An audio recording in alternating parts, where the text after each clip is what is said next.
If the Gestapo had found this piece of paper, he would have been dead by now. He wrote it anyway. Every night, for 6 years, his name was Friedrich Kellner, a court official, not a soldier, not a spy, just a guy with a pen and a secret that could get him executed. 10,000 pages, hidden in plain sight, detailing atrocities the German government swore publicly never happened. And here's the part that'll get you. He wasn't alone.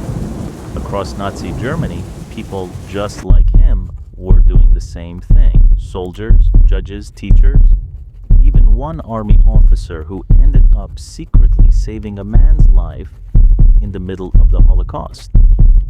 Some of these diaries got buried in walls. Some got sewn into coat linings and smuggled out like contraband. And what's written inside them? It rewrites everything you thought you knew about who actually believed in this war and who was quietly, terrifyingly against it the whole time. For 80 years, we've been fed pretty much one version of Nazi Germany. Fanatics, true believers, an entire country marching in lockstep behind one man. That image is burned into all of our heads, and it's not wrong exactly, but it's not the full story either. Because underneath all that, underneath the flags and the uniforms and the salutes, there were people watching, recording, people inside the courts, inside the army, inside the government itself, writing down what they saw in secret, knowing exactly what it would cost them if they got caught. Most people don't even know these diaries exist. Fewer still know what's actually in them. So stick with me, because by the end of this, you're going to meet the people who risked everything to make sure the truth outlived the regime that tried to bury it. Let's start with Kellner. 1939, Laubach, Germany. A small town, the kind where everybody knows everybody.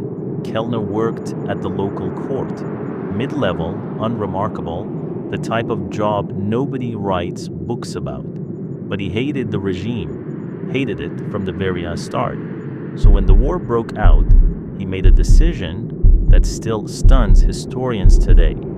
A decision that could have gotten him killed in a single afternoon if the wrong person found out. He started a diary.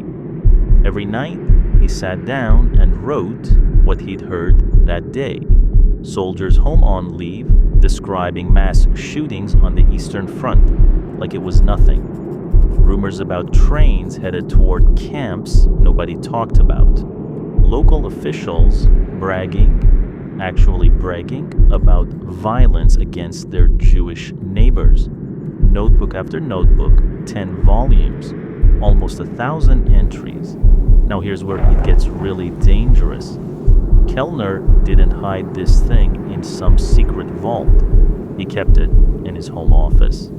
The same office government inspectors sometimes walked straight through on official business without a clue. So he outsmarted them. He wrote the pages to look at a glance like ordinary shorthand court notes, boring, forgettable. Exactly what he wanted them to think in plain sight for 6 years, right under the regime's nose. And when the war finally ended, historians didn't just find a diary.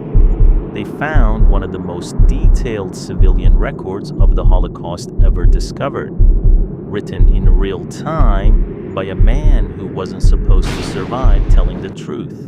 Now, you'd expect a diary like that from someone fighting the regime from the outside, but what about someone wearing its uniform?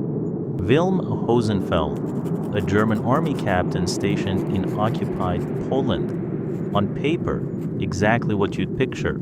A soldier of the Third Reich doing his job.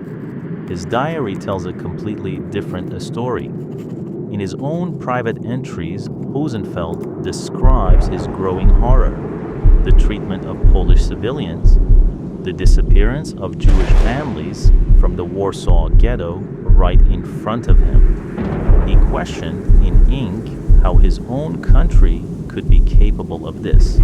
But he didn't stop at questions. In 1944, he found a starving Jewish man hiding in the ruins of a bombed-out building in Warsaw, skin and bone, barely alive. He could have turned him in. That was the safe move, the expected move. Instead, he brought him food again and again. Every visit, a gamble with his own life. That man was Władysław Szpilman, a pianist, a man who would go on to tell this exact story to the entire world. And here's the twist almost nobody knows. Hosenfeld never lived to see any of it. Soviet forces captured him after the war. He died years later in a prison camp, while his diary sat quietly, waiting decades to finally tell people who he really was. A Nazi officer's private pages, telling a story his uniform never could. Regime actively hunted down. Here's what almost nobody talks about, though. The regime knew. They knew diaries like these existed, and they were terrified of them. The Gestapo ran house searches, specifically hunting for personal writings. Anything that could be used against the regime, or worse, smuggled out to the rest of the world. Writing the truth down wasn't just risky. It might have been the single most dangerous thing a German civilian could do. Diaries got burned, writers got dragged away, some people just disappeared. No trial, no explanation, which means the diaries that survived didn't survive by accident. They survived because ordinary people took insane risks to protect them. Sewing pages into coat linings, burying tin boxes under garden soil, memorizing entire passages word for word in case the paper itself got destroyed. Every diary sitting in a museum today is a diary that beat the system built specifically to erase it. And that's the real reveal here. These diaries prove something the official Nazi narrative spent years trying to bury. Belief in the regime was never universal, not even close, inside the courtrooms, inside the army units, inside ordinary German living rooms. There were people watching this unfold, recording it, rejecting it. Not decades later, with hindsight, taking it easy. In the moment, while it was dangerous, while silence would have kept them alive and comfortable. Kellner's diary alone became one of the key civilian records historians use to prove just how much everyday Germans actually knew while the Holocaust was happening. It quietly demolished that old post-war excuse. Nobody knew. And Hosenfeld's diary proved something else entirely, that conscience could survive even inside a uniform designed to kill it. These pages are the reason we don't have just one version of 1945. We have the truth, written the moment it happened, by the people the regime least expected to turn against it. Somewhere in Germany, right now there's probably a diary nobody's found yet, boxes in attics nobody's cleared out, letters hidden behind false walls, waiting for a renovation that never happens. Pages sitting in the dark for 80 years, still waiting for someone to finally open them. We like to think history gets written by the winners, or the people who started the war in the first place. But some of the most important pages in this story, they were written by people who did neither. People who just refused to let the truth die quietly. If a court clerk with nothing but a pen could risk everything so the world would eventually know, maybe the real question isn't what they wrote. It's what we'd have the courage to write if we were the ones holding the pen.